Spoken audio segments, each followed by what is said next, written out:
7 მაისს დაგეგმილი პეტრე ჩაიკოვსკის 175 წლის იუბილეისადმი მიძღვნილ კონცერტზე თბილისის სახელმწიფო კონსერვატორიის დიდ დარბაზში სტუმარი საზღვარგარეთ მოღვაწე ქართველი პიანისტი ალექსანდრე კორსანტია იქნება. ღონისძიებაში მონაწილეობას თბილისის ოპერის და ბალეტის სახელმწიფო თეატრის სოლისტები მიიღებენ. ორგანყოფილებიან კონცერტს კი თეატრის სიმფონიური ორკესტრის დირიჟორი დავით კინწურაშვილი გაუძღვება.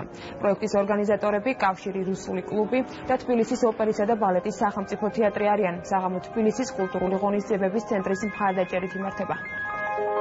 ყველაზე პოპულარული, ყველაზე საყვარელი ნაწარმოები ფორტეპიანოსთვის და ორკესტრისთვის ალბათ რაც დაწერილი არის. ეს კონცერტი დაკრული მაქვს ბევრ ქვეყნებში, ძალიან ბევრ ადგილას, ბევრ ჯერ და სხვადასხვა, ესე ვთქვათ, ჩემი ცხოვრების პერიოდებში, მაგრამ თბილისში დაკვრა ყოველთვის განსაკუთრებულია. ეს განხორციელება კონსერვატორიის დიდ საკონცერტო დარბაზში, პირველი ნაწილი იქნება სოლისტები, ოპერის და მეორე ნაწილში შემოგთავაზებ ჩაიკოვსკის პირველ საფორტეპიანო კონცერტს, სადაც პიანისტი საშა კორსანტია შეასრულებს ამ კონცერტს.